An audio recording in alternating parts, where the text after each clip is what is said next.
It's almost the end of 2025 as I'm recording this, and as we get to the end of this year, if I asked you to describe your year using one of two words, I wonder which one it would be: accomplishment or overwhelm.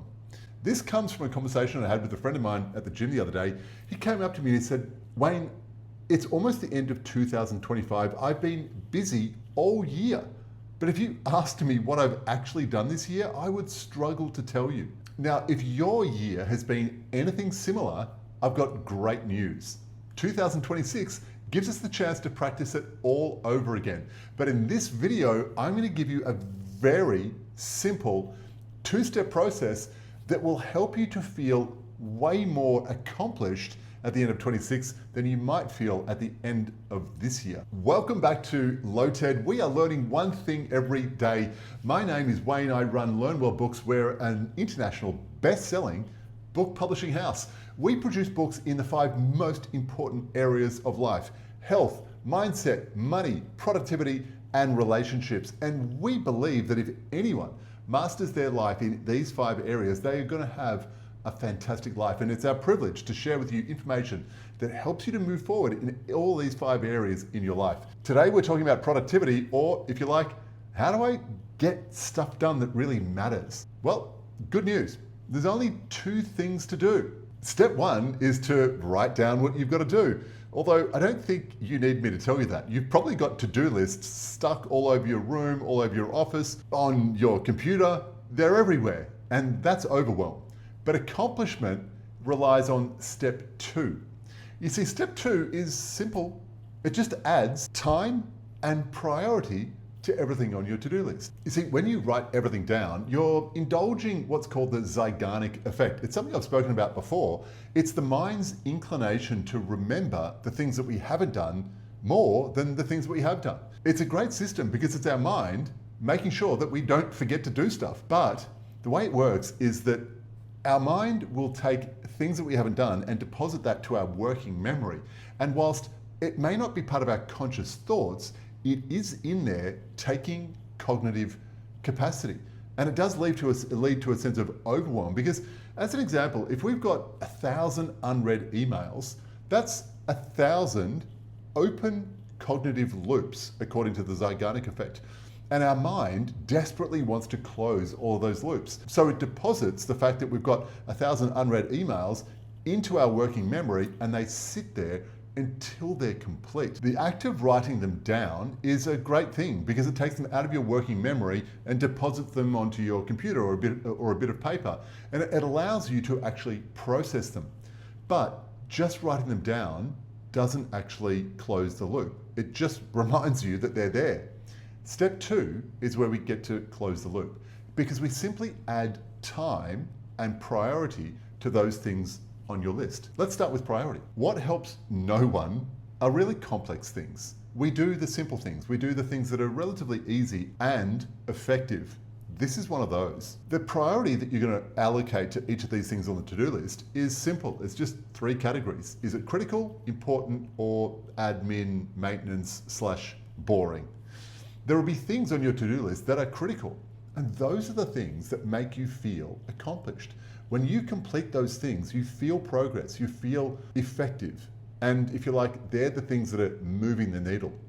We want to do at least one of those things every day. The difference to your day when you do at least one of those things is the thing that leads to a feeling of accomplishment. So we've got to give priority to one of those things. The next is important. These things need to get done, but they've got a bit more flexibility as to when they get done. Admin is just the stuff that keeps you afloat. You've got to pay a bill, you've got to go to a meeting, you've got to respond to some emails. They're not critical, but they can't be ignored. So they're the priorities: critical, important, admin. Now, timing.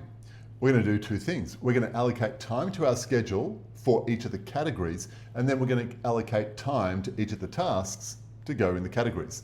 Let me make that real simple. You'll take your schedule. Now, I've got mine here, and this is actually something I'm prepared to share with you if you think it'll help. But my schedule is broken down into hourly increments. And near the top here is what I call the most important thing. That's the most important work that I'm going to do that day. And I've allocated an hour and a half to it. I've got these other time allocations which are each an hour long, and that's for important work. And then finally, I've got, starting at 2:30 in the afternoon, I've got tasks and meetings, which is another way of me describing my admin work, my boring stuff. It's when I respond to emails and pay bills and do all the other stuff that I've got to do to stay afloat. So I've allocated in my schedule for every day what time I've got for my critical, the important stuff, and the admin stuff. So I invite you to not just have a to-do list of indiscriminate, attention-demanding things. I say start with your schedule. When are you going to do your most important work? When will you do your important work, and when will you do your admin stuff? If you create those allocations, you know how each day is going to go. Now, I put my most important work at the start of the day because that's when I've got all my energy, and I want to create a win for myself at the start of the day. So I'll do it first. Then I've got allocations for important work and admin work.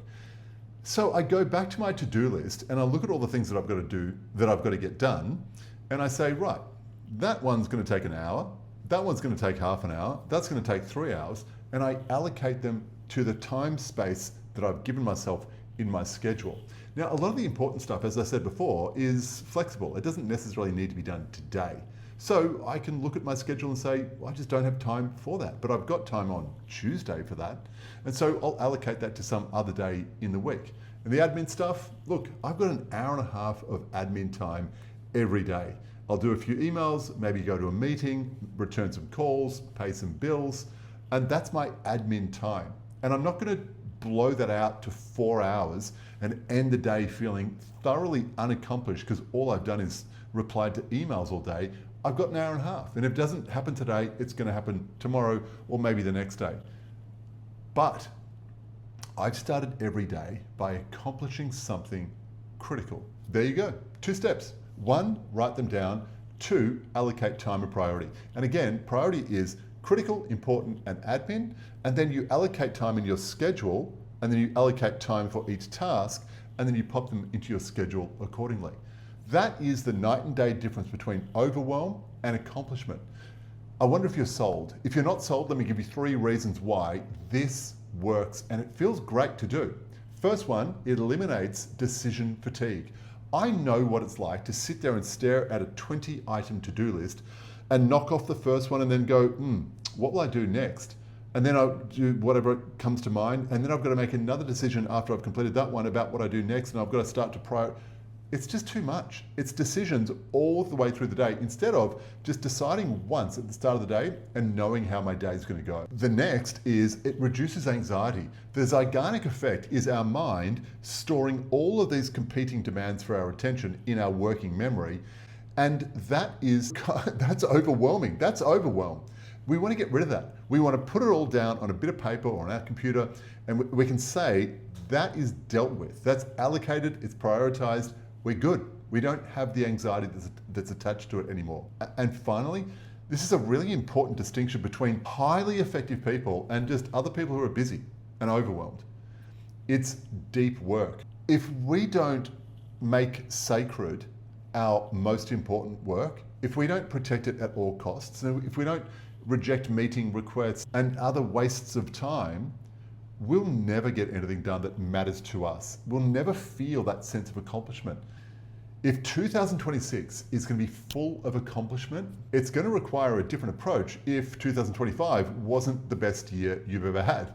And this simple 2-step method about to do and then time and priority, it will make all the difference. And like I said, if you want to get access to my schedule that I use on a daily basis, I'm happy to send it to you. You'll get a PDF, you'll tailor it to your own purposes, and you just need to write the word schedule in the comments below and I'll send it to you directly. Thank you so much for watching. This is Loted. We are learning one thing every day because we know that if you want to be interesting, you've got to stay interested. I'll see you tomorrow.